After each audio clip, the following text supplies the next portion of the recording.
নমস্কার বন্ধুরা, ভেজিটেরিয়ান ডিলাইটের সকল বন্ধুদের আমি সাদর আমন্ত্রণ জানিয়ে আজ একটি রেসিপি আপনাদের সঙ্গে শেয়ার করছি। তো আসুন, আপনারা সঙ্গে থাকুন, পাশে থাকুন, দেখতে থাকুন। আশা করি নিশ্চয়ই আপনাদের ভালো লাগবে। তো এখানে আজকে আপনি তৈরি করব হচ্ছে কাঁচা কলার ধোকার ডালনা। কাঁচা কলার কোপ্তা, কাঁচা কলার বটি, কাঁচা কলার তরকারি, কাঁচা কলার চপ, অনেক কিছুই আপনারা খেয়েছেন, কিন্তু আজকে এখানে কাঁচা কলার একটি অন্য স্বাদের নতুন রেসিপি আমি আপনাদের করে দেখাবো। এখানে আমি 4 থেকে 5টা কাঁচা কলা নিয়েছি, ধুয়ে পরিষ্কার করে এগুলোর খোসা ছাড়িয়ে নিয়েছি, নিয়ে গ্রেটারে গ্রেট করে নিয়েছি। আর 100 গ্রাম মুগ ডাল আমি ভালো করে ধুয়ে 2 ঘন্টার জন্য ভিজিয়ে রেখেছিলাম, তারপর ডালটাকে বেটে রেখেছি।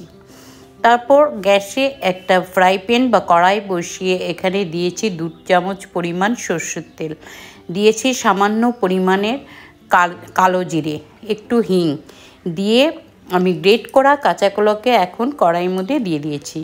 দেব সামান্য পরিমাণের একটু নুন, একটু হলুদ দিয়ে এটাকে এখন বেশ খানিকক্ষণ আমি একটু নাড়বো, কুক করে যতক্ষণ পর্যন্ত কাঁচা কলাটা সেদ্ধ হয়ে বা ফ্রাই হয়ে না যায় ততক্ষণ আমি এটাকে রান্না করে নেব।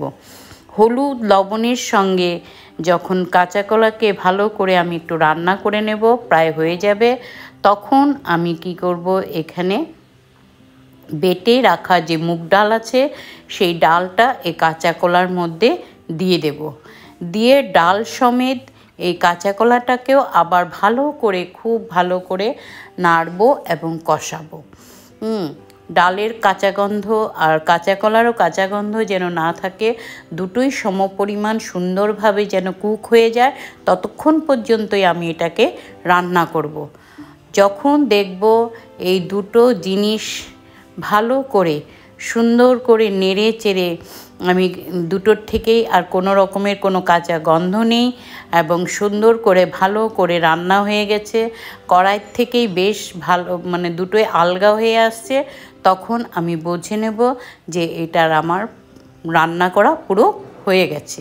ডোটা আমার পুরো এটা একটা ডোতে তৈরি হয়ে যাবে আমার সম্পূর্ণ। তো যখন কড়াই থেকে আস্তে আস্তে ছেড়ে আসবে, এরকম করে নাড়লেই বোঝা যাবে, তখন আমি বুঝবো আমার এটা পুরো রান্না হয়ে গেছে। তখন আমি এটা একটা ট্রেতে কি করব, 1 চামচ পরিমাণ ঘি দেব। আপনারা চাইলে এটা তেল দিয়েও, রিফাইন তেল বা বাটার দিয়েও করতে পারেন। এটা একটু ঘি ছড়িয়ে দেব, ঘি দিলে এটার টেস্ট বা স্বাদটা অন্যরকম আসে। দিয়ে আমি এই ডোটা কি করব, ট্রের মধ্যে ঢেলে দেব। ঢেলে এটাকে একটু সুন্দর করে নাড়িয়ে দেব, সুন্দর করে এটাকে আমি একটা সেট করে নেব। একটু ঠান্ডা হওয়ার পরে একটা সুন্দর করে সেট করে নিয়ে আধা ঘন্টার জন্য আমি এটাকে ঠান্ডা হতে দেব এবং রেখে দেব এভাবে। কেন, এটা একটু ঠান্ডা না হওয়া গেলে আমি ধোকার শেপে এটাকে কাটতে পারবো না। তো আর খুব যদি তাড়াতাড়ি এটা প্রয়োজন হয় আপনাদের লাগে মনে করেন, তা আপনারা ফ্রিজে আধা ঘন্টার জন্য এটা রেখে দিতে পারেন। আর নতুবা বাইরে রাখলে আধা ঘন্টার থেকে 1 ঘন্টা এমনিতে রাখলে এটা ঠান্ডা হয়ে যায়। তারপর যখন একটু শক্ত হয়ে যাবে, তারপর একটা ছুরিতে আমি একটু তেল লাগিয়ে নিয়েছি, নিয়ে এটাকে ধোকার শেপ দিয়ে কেটে নিচ্ছি। এটা আমি 4 কোণ বা চৌকো করে কেটে নিচ্ছি।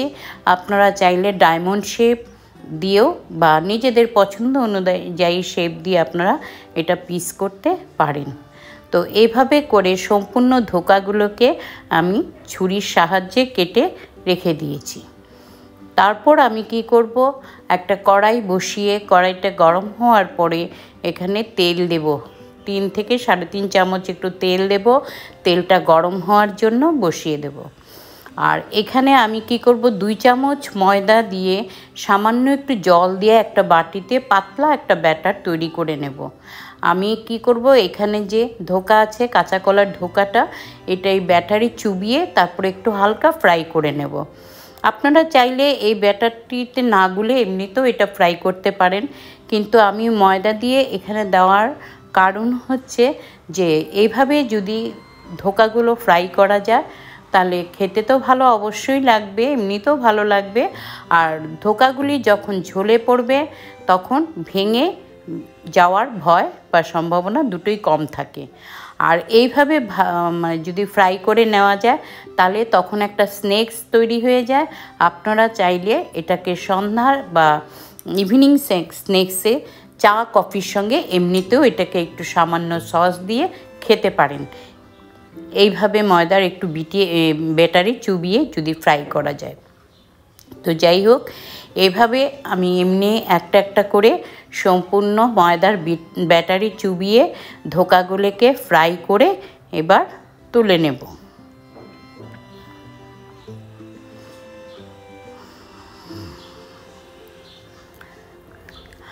আর বন্ধুরা, এই কাঁচা কলার ধোকাটা আজ আমি যেভাবে তৈরি করছি আপনারা দেখবেন ভিডিওটা প্রথম থেকে শেষ পর্যন্ত। যদি মাঝখানে স্কিপ করে যান তাহলে বুঝতে অবশ্যই পারবেন না। পুরোটা দেখে যদি আপনাদের ভালো লাগে মনে করবেন, নিজেরা অবশ্যই একটা ট্রাই করবেন, করে লাইক করবেন এবং কমেন্টের মাধ্যমে কীরকম লাগলো বা কীরকম হলো আমাকে অবশ্যই জানাতে ভুলবেন না। আর আমার চ্যানেলে যদি এইভাবে নতুন কোনো বন্ধু এসে থাকেন অবশ্যই আপনাকে অনুরোধ করব চ্যানেলটা সাবস্ক্রাইব করে আমার পাশে থাকার জন্য, আর পাশে থাকা বেল আইকনটাকে ক্লিক করার জন্য। তাহলে এটার অল নোটিফিকেশন আমি যখনই যে কোনো নতুন জিনিস আপলোড করি আপনাদের কাছে সহজেই রেসিপিটা পৌঁছে যাবে, সবার আগে আপনারাই পেয়ে যাবেন। তাহলে এখন কি করেছি, আমি পুরো ধোকাগুলোকে ভেজে তুলে নিয়েছি। তারপর এখানে আরেকটু তেল দিয়ে গোটা গরম মশলা, তেজপাতা, লং, এলাচ, 4টে ছোটো এলাচ একটু ফাটিয়ে দিয়ে 2-3 সেকেন্ডের মতো একটু নাড়বো।